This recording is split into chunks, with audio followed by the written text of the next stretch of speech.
يقولوا يجر الشيكين ويعطيني شيك 250 على البنك في بيت التمويل، شيك 250 على بنك ثاني.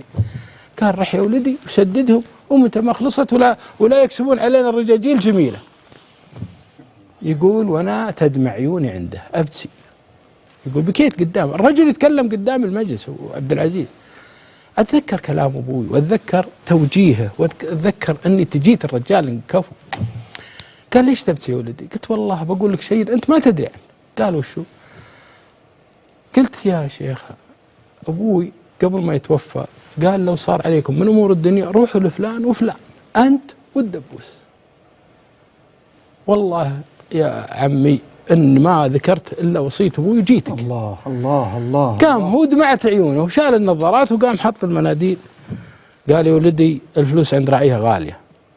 صح. الفلوس عند راعيها وانا ما جمعتها عشان اعطيها. وابوك